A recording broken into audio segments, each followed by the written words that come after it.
হারিয়ে যাওয়া ধন, তুমি তো একেবারে ঘরের ভিতরে ঢুকে যাচ্ছ, ঘটনা কি? ভাইজান আপনি তো আমার কোনোদিন আপনার ঘরে ঢুকতে যেতে বাধা দেন নাই। আগে দেয়নি, আগের দিন তো বাগে খাইয়ে ফেলা দিয়েছে রে হারাধন। আগে তো আমি সিঙ্গেল ম্যান ছিলাম, এখন তো বউ আসিছে, তোর ভাবি আসিছে, বুঝতে পারছিস? বুঝেছি বুঝেছি বুঝেছি বুঝবে বুঝতে পারছি যে মিষ্টি আনিছি। এই ভালো করেছিস, তোর ভাবি তো এই গ্রামে এসে কিছু খেতে পারতেছে না, বুঝতে পারছিস?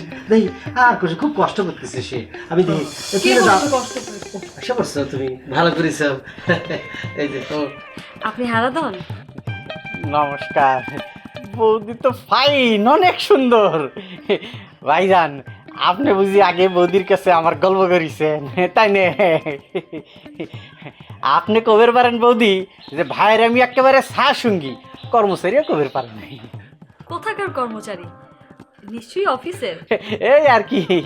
যা যা যা যা তো যা যা যা চলে যাবো। যা। তোমার আবার বের হওয়ার দরকার ছিল, হারাধনকে নিয়ে না একদম পারি না। তুমি আমার সাথে লুকাও না। হ্যাঁ? করে ফেলো। কি হয়েছে? আরে হলো কি?